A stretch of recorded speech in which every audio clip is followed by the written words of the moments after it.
R7 Bharat news, देश की बात। नमस्कार, आप देख रहे हैं R7 भारत न्यूज। लोकसभा चुनाव में उत्तर प्रदेश में बीजेपी को मिलेगी 80 सीट। प्राण प्रतिष्ठा और भगवान राम पर कांग्रेसी नेता बरसा रहे मुंह से आग। गोरखपुर के कार्यक्रम में शामिल होने पहुंचे भारतीय जनता पार्टी के राष्ट्रीय प्रवक्ता शहनवाज हुसैन ने मीडिया से बात करते हुए कहा कि 22 जनवरी को अयोध्या में श्री राम मंदिर की प्राण प्रतिष्ठा कार्यक्रम का एक बड़ा कार्यक्रम है, लेकिन विरोधी इस कार्यक्रम में अपने बयानों से विघ्न डालने की कोशिश कर रहे हैं। भगवान श्री राम के बन रहे मंदिर को लेकर सभी पार्टी के नेता गलत बयानबाजी कर रहे हैं। उन्होंने कहा कि राम मंदिर पर आए हुए सुप्रीम कोर्ट के फैसले को मुसलमानों ने स्वीकार किया। खुद बाबरी मस्जिद के पक्षकार इकबाल अंसारी नरेंद्र मोदी पर फूल बरसाते हुए नजर आए और कांग्रेसी नेता अपने मुंह से जहर बरसा रहे हैं। राम मंदिर के निर्माण होगा तो उस इलाके में डेवलपमेंट भी होगा। जब शहनवाज हुसैन से यह सवाल पूछा गया कि क्या मुसलमान भगवान राम का नाम लेगा तो किसी प्रकार की परेशानी होती है, तो उन्होंने जवाब में कहा कि हर व्यक्ति को अपनी पूजा पद्धति का अधिकार है, वह अपने हिसाब से अपनी पूजा कर सकता है।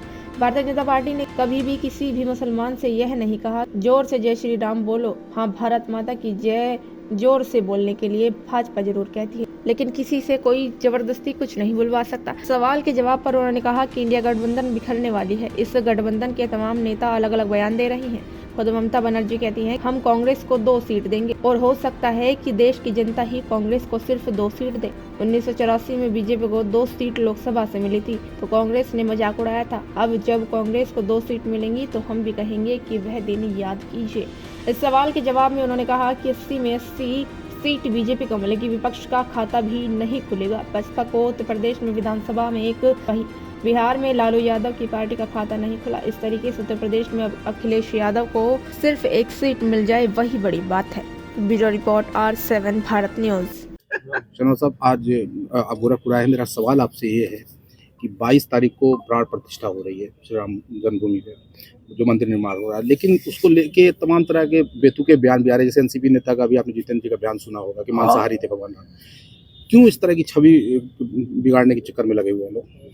देखिए, ये बड़ा जश्न है भारत का, इससे बड़ा कोई जश्न हुआ नहीं है। और इस जश्न में, इस बड़े प्रतिष्ठान में कोई न कोई व्यवधान डालने की कोशिश हो रही है विपक्ष के जरिए। उनके नेता बयान दे रहे हैं, चाहे वो कांग्रेस के नेता उदित राज हों या कांग्रेस के सैम पिट्रोडा हों, जिनके नाम के साथ ही राम लगा है, उन्होंने अपना नाम सैम कर लिया। चाहे बिहार के आरजेडी के एमएलए हों या डीएमके के नेता हों, ये सब लोग बयानबाजी कर रहे हैं। राम मंदिर का जो निर्णय हुआ वो अदालत का हुआ था। सब पक्ष ने कहा था कि जो निर्णय होगा हम स्वीकार करेंगे। सब ने स्वीकार कर लिया। किसी मुस्लिम ने कोई एतराज़ नहीं किया। सब ने सहर्ष से इस मामले को स्वीकार किया और जो पक्ष थे उन्होंने स्वीकार कर लिया। इकबाल अंसारी फूल बरसा रहे हैं और कांग्रेस के नेता अपने ज़बान से जहर बरसा रहे हैं। यही अंतर है। तो 22 जनवरी को भव्य राम मंदिर बनेगा तो उस इलाके के लोगों का डेवलपमेंट भी होगा, पूरी दुनिया से लोग आएंगे। इसमें इस तरह की बयानबाजी बंद होनी चाहिए और ये राजनीतिक दल जो हैं वो जानबूझकर इस पर राजनीति कर रहे हैं।